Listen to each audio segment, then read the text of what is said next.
which is still in its infancy. Well, we want to take a pause a bit on that particular story to take it to a developing story been following up since morning, and that is the IEBC meeting with various candidates. And we do understand James Orengo, who is the senator who is actually speaking right now. Let's listen in on what he has to say. Meeting, none of the issues that were raised as irreducible minimum for purposes of holding an election within the 60 days required by the Constitution and the Supreme Court from the date of the determination of the election petition on the 1st of September 2017, none of those demands that we made have been met or responded to. And we left on the basis that nothing has been agreed. Nothing is agreed until it is agreed. In order to make sure that we bend backwards for purposes of making sure that the requirements of the constitutions are met and the elections are held according to what was required of the Commission by the Supreme Court, which, by the way, did not include holding the elections on the 26th. All the court said was that the elections must be held within 60 days from the date of the determination, and that the election should be held in accordance with the Constitution and the applicable law. And therefore, we still insist that our demands must be met for purposes of holding an election within 60 days, and also for purposes of ensuring that that repeat election or fresh election is going to be held in accordance with the Constitution and the applicable law, including the decision of the Supreme Court. So as we stand here, the best that has happened is that there's going to be a meeting later on in the day in which we hope the Commission, not us, the Commission will respond substantially to the issues that we had raised on the 12th of September this year. And we hope that response is going to be specific on the issues that we raised. And if need be, we can supply with documents showing what those demands were, because if I had to go through them one by one, it'll take a very long time. If we go the route that the Commission has set out, then it will be an election which is held within 60 days, but an election which will not be held in accordance with the Constitution, the applicable law, and the determination of the Supreme Court. For that reason, we will be here later as a small committee of 2 commissioners and 2 of us supported by a technical committee. But it's our wish and hope that that matter will be concluded today, because time is running out, so that we don't have a further engagement on the same issues. Secondly, we want to point out that our demonstrations will continue on Friday as arranged all over the country, and that will be in accordance with the Constitution again, the right to associate and the right to assemble, the right to picket, and the right to hold peaceful demonstration in accordance with the law. And we want to emphasize to the diplomatic community that this, whenever we hold demonstration, it is in strict compliance with our right under the Constitution, and is a right that we'll continue to enjoy without any coercion or blackmail for us to behave in a certain fashion or manner. So those demonstrations will take place, and we hope that the diplomatic community will concentrate on the issues that we have raised, and not only us, the European Union observation team, which is still here, raised 18 issues and made 18 recommendations, which have not been adequately addressed by the Commission. And we invite the diplomatic community also to have a conversation with that observer mission on the issues that they raised, some of which they have pointed out are minimum conditions for holding a free and fair election. And those that are going to take part in the demonstrations on Friday, we again appeal to them to be orderly, to be peaceful, and to remind the police that they are there to protect the right as spelled out in the Bill of Rights, the right to demonstrate and to picket and to assemble. So to the extent that we noted that on Monday, they tended to protect those who wanted to interfere with our demonstrations and did not protect our right to have free exercise of our rights under the Constitution. It is surprising that even in respect of the university, where we saw police brutality in a very primitive form, that instead of the authorities dealing with that issue, they have decided to send the students away and close the university.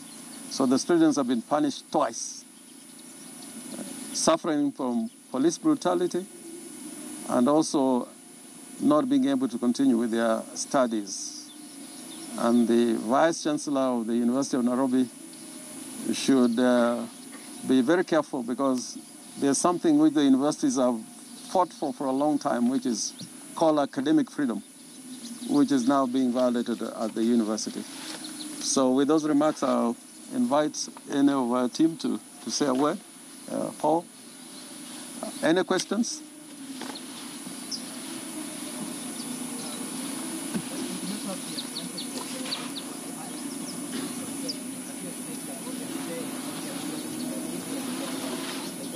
I can't hear you.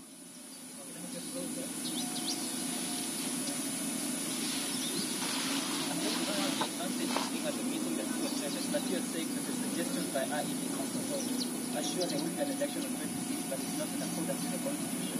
Can you tell us how some of those suggestions that you made are institutional? Because first, we are told that there will be representatives of the presidential candidates that manage the IEBC system. Those measures that IEBC is taking, how far are they from constitutionality? The measures they are taking are half-hearted, and they are not addressing the mischief which the Supreme Court identified. For example, when it comes to Form 34Bs, which are statutory forms and should be standardized, instead of addressing the issues that we raised and were raised in the Supreme Court, the IEBC is saying that we'll have a Form 34B which is standardized on the first page, but on subsequent pages, it'll be an Excel sheet and can be generated at the level of the constituencies.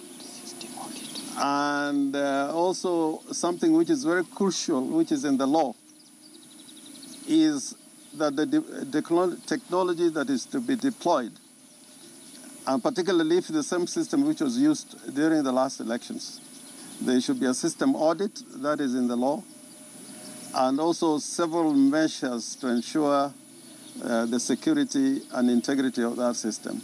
That they are not coming out clearly and freely.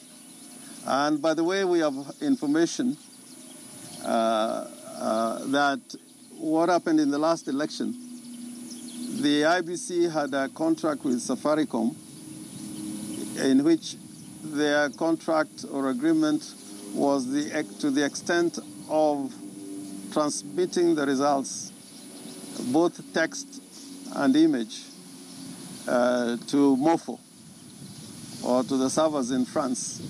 What happened thereafter, they had no role to play.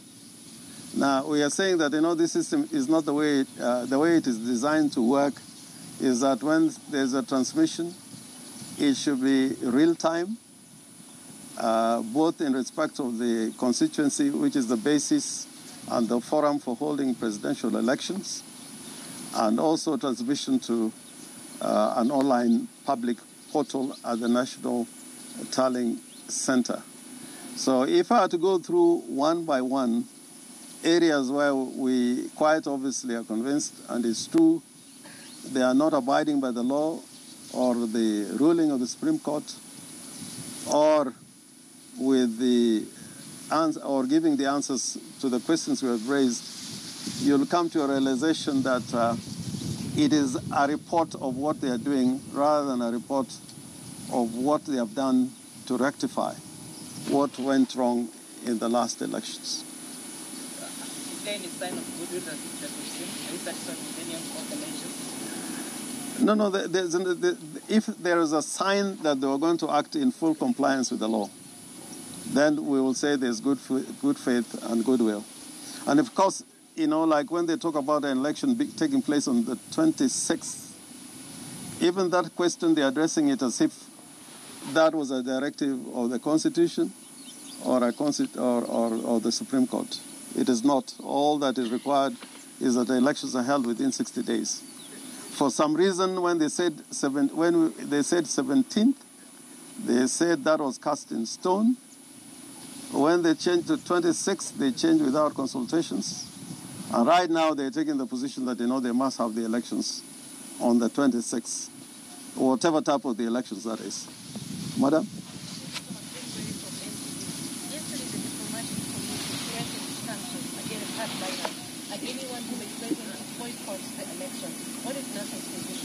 We are not going to be blackmailed. We are not enthusiastic about going to the United States of America. America also had its own problems. There is the hurricane that just happened in Puerto Rico, where 3 million U.S. citizens require assistance and help.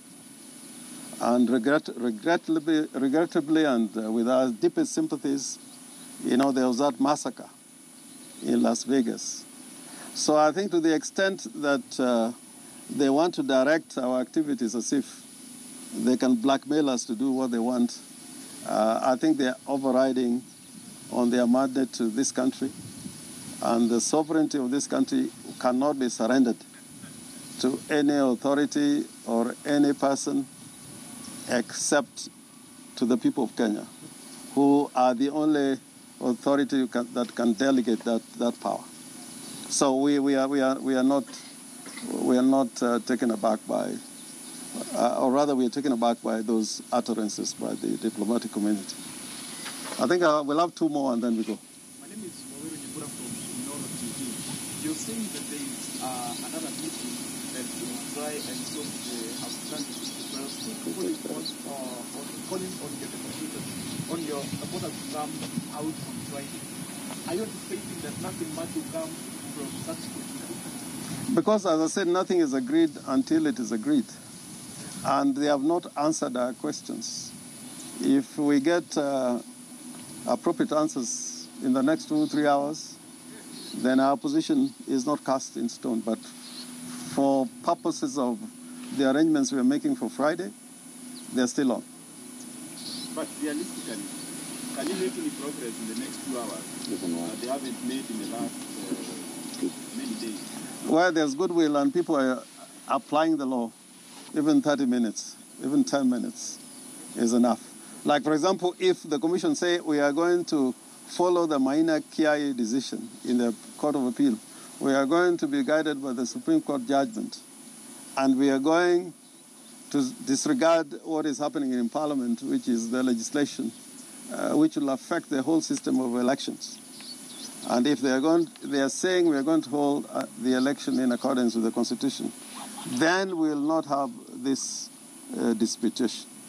And if they say that those who cause those illegalities, they are dealing with them, we will not have a problem. But already they've contracted Safaricom, they've signed an agreement with Mombasa.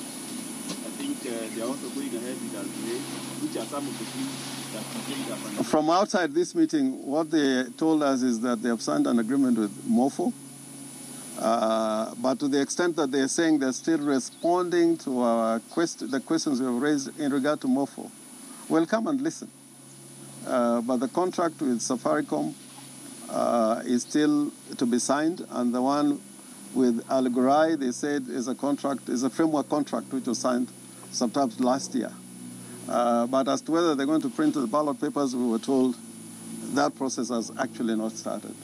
But it looks like they are gravitating towards giving the go-ahead for the printing of those ballot papers.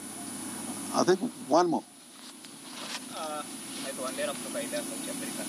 Swali la kwanza ni kwamba mko katika mazungumzo na wakati huu mmoja bado mnaendelea katika maandamano yenu. Huoni kwamba haya maandamano yanakuwa mazungumzo yenu? Na pili, japo masharti yote ambayo mnafanyia kulegeza ya mwafaka wa tungelegeza kama commission ingekuwa tayari kutumia katiba na sheria na kutekeleza maamuzi ya koti kuu.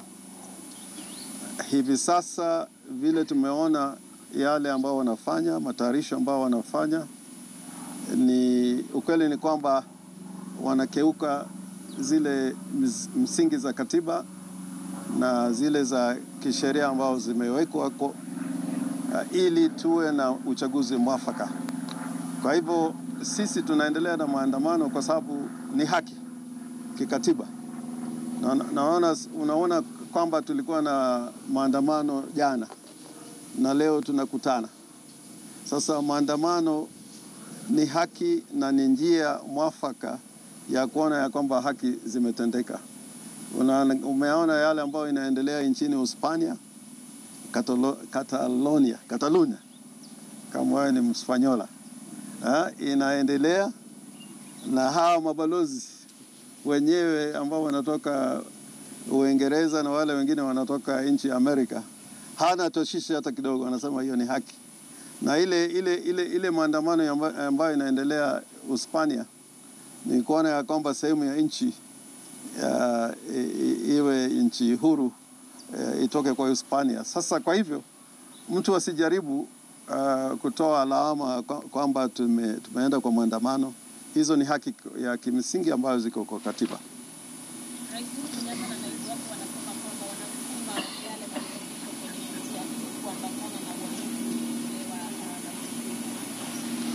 Usimsikize Uhuru Kenyatta, kwa sababu ukimsikiza na yale ambayo wanasema ni ya kweli, ni kusema kwamba kweli yale ambayo koti ilisema ilikuwa ni ya kweli. Yale ambayo koti iliamua ilikuwa ya kweli. Sasa ndio wanajaribu kupita mlango ya nyuma, kwa sababu wanataka kubadilisha namna ya kurusha ama kusambaza matokeo. Kwa sheria sasa inatakiwa ya kwamba isambazwe kwa njia ya teknolojia. Wanajaribu kubadilisha hiyo. Kwa hivyo hiyo yale ambayo inatendeka huko bunge na yale ambayo Uhuru Kenyatta anasema inaonyesha wazi ya kwamba yale ambao walifanya 2017 Agosti 8 ilikuwa imekeuka katiba na sheria. Kama ingekuwa wameshinda, wangetumia ile sheria. Wanasema wemba ni yule. Kwa nini waseme sheria ni ule? Kwa nini wabadilishe sheria? Asante.